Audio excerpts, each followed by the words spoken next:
Verb किसे कहते हैं? Verb is a word what tells about an action और स्टेट। किसी के भी बारे में जब हम बात करते हैं कि उसने वह कार्य किया, तो उस शब्दों को अपने शब्दों से कहते हैं कि उसने, जैसे हमने लिखा है कि Supriya painted the wall, Supriya ने क्या किया? दीवार को पेंट किया। तो यहाँ पे जो पेंट है, पेंट किया ना, यही तो कार्य हुआ। तो सुप्रिया ने जो दीवार पेंट की उसी को बोला जाएगा वर्ब। ठीक है, आगे आता है टाइप ऑफ वर्ब। वर्ब कितने प्रकार का होता है?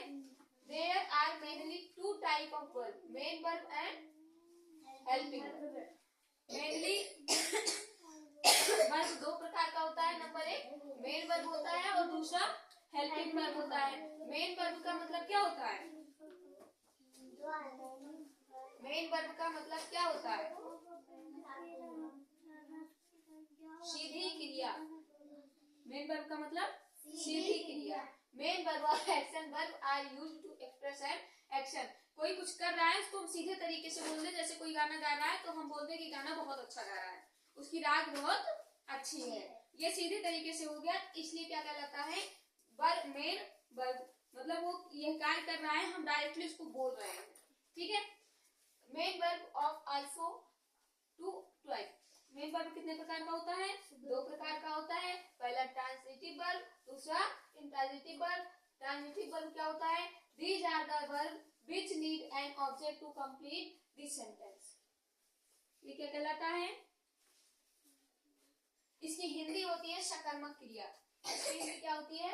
सकर्मक क्रिया। सकर्मक क्रिया। इसकी हिंदी क्या होगी? हिंदी में परिभाषा क्या होगी बताओ? बताया गया ना? सकर्मक क्रिया में कर्ता द्वारा किए गए कार्य का प्रभाव कर्म पर पड़ता है। सकर्मक क्रिया में क्या होता है? कर्ता द्वारा किए गए कार्य का प्रभाव किस पे पड़ता है?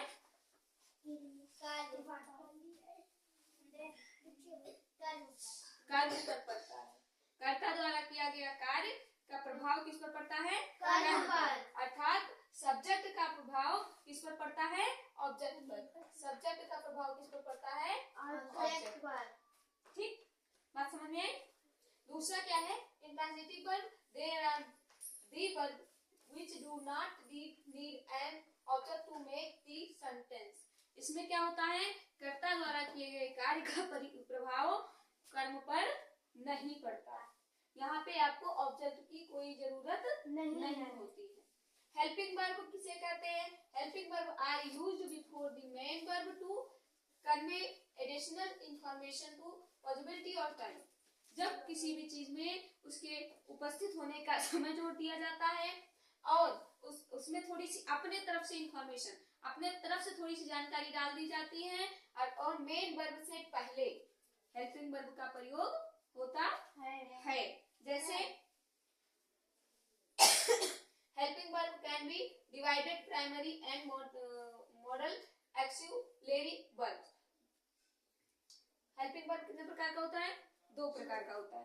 पहला कौन सा है? Primary verb. These verb can be further divide as following.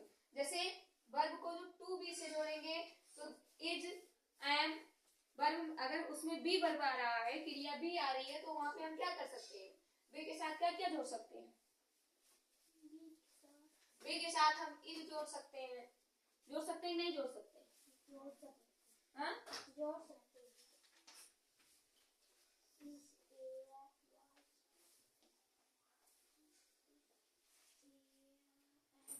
दूसरा मॉडल एक्चुअली वर्ब है, उसमें क्या होता है? Some common modal actually are. जैसे में शब्द है, इसको हम कहीं भी जोड़ सकते हैं। जैसे आप क्लास में आने से पहले क्या बोलते हो? मैं आई कम इन सर। चाहे वहाँ पे जेंट्स टीचर हो चाहे लेडीज टीचर हो, आप सबके लिए क्या बोलते हो? मैं आई। क्या बोलते हो? मैं आई। ऐसे में, माइट, कैन, कुड, विल, शैल, ये सब क्या है? शुड, चाहिए। चाहिए का प्रयोग चाहे आप लड़की हो उसके लिए भी करोगे, लड़का हो तो उसके लिए भी करोगे। इसलिए जहाँ पे कॉमन कोई भी कॉमन वर्ड आ जाता है वहां पे क्या कहलाता है? Model axillary verb. क्या कहलाता है? Model axillary verb. इस प्रकार से कल हम फॉर्म्स ऑफ वर्ब पढ़ेंगे कि वर्ब की कितनी फॉर्म्स होती हैं, first, second, third and fourth.